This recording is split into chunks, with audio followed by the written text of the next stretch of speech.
नमस्कार मित्रांनो, मी श्रेयश विठ्ठल वगैरे third year MBBS student from government medical college Sindhudurg. Supreme कोर्टने आज एका महत्त्वाच्या मुद्द्यावर सुनवाई दिली. तर जे काय आपला पेपर लीक झाला होता, तर CBI कडून त्यांनी त्या पेपर लीकचे जे काही केस होते त्यांना सर्च त्यात मग सुप्रीम कोर्ट किंवा CBIचं जे काय म्हणणं होतं की जे पेपर लीक झालाय तो फक्त मर्यादित सेंटरवर झालाय. पटना असो किंवा गुजरातचं जे गोधराटचं एक सेंटर आहे त्या ठिकाणी झालाय आणि जे काही गुन्हेगार होते त्यांना सर्वांना अटक करण्यात आली.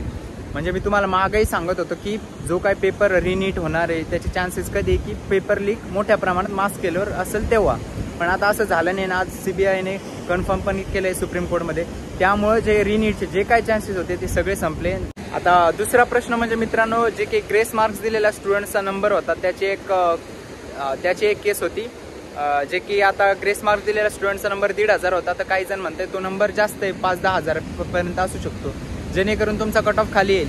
पण आता याचे चान्सेस काय किती पत आहे ते अजून सांगता येणार नाही. जेव्हा NTA रिलीज करेल, नवीन रिझल्ट रिलीज करेल, तेव्हाच कळेल आपल्याला की ॲक्च्युअली किती विद्यार्थ्यांना ग्रेस मार्क देण्यात आले होते, त्याने कट ऑफ खाली येईल बघा.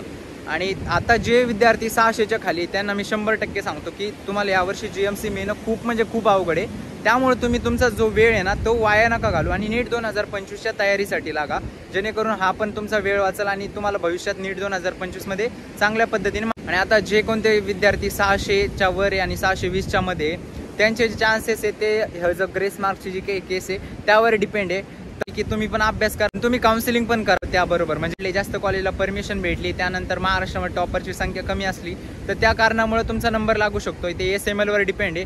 त्यामुळे तुम्ही सर्वांनी काउन्सिलिंगचं रजिस्ट्रेशन करायचं. ज्या विद्यार्थ्यांचे 600 ते 620च्या मध्ये मार्क्स आहे त्यांच्यासाठी अभ्यास पण आणि काउन्सिलिंग पण.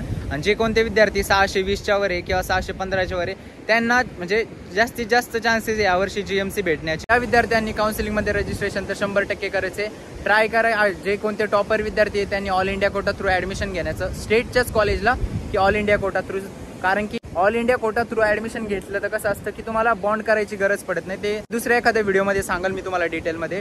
पण जे कोणते टॉपर विद्यार्थी आहे समजा त्यांना एक BJ मेडिकल कॉलेज स्टेट कोट्यातून पण भेटतंय आणि ऑल इंडिया कोटातून भेटते, तर ट्राय करा त्यांनी ऑल इंडिया कोटातून घ्यावं, कारण की मग स्टेटच्या विद्यार्थ्यांना त्याचा फायदा भेटेल. माझ्या चॅनलवर जे कोणते काउन्सिलिंग रिलेटेड व्हिडिओ असेल, SML असेल किंवा कॉलेज कॅम्पसचा व्ह्यू, जे काय ते हॉस्टेल आहे की नाही, हॉस्टेलचा टूर असो किंवा आपली जी प्रेफरन्स लिस्ट कशी तयार करायची, या सर्व गोष्टींवर मी व्हिडिओ तयार करायला जसं मला वेळ भेटेल तसा. माझे व्हिडिओ जर तुम्हाला आवडत असेल तर व्हिडिओला लाईक करा, चॅनलला सबस्क्राईब करा आणि तुमच्या जास्तीत जास्त मित्रांपर्यंत हा व्हिडिओ शेअर करा. धन्यवाद.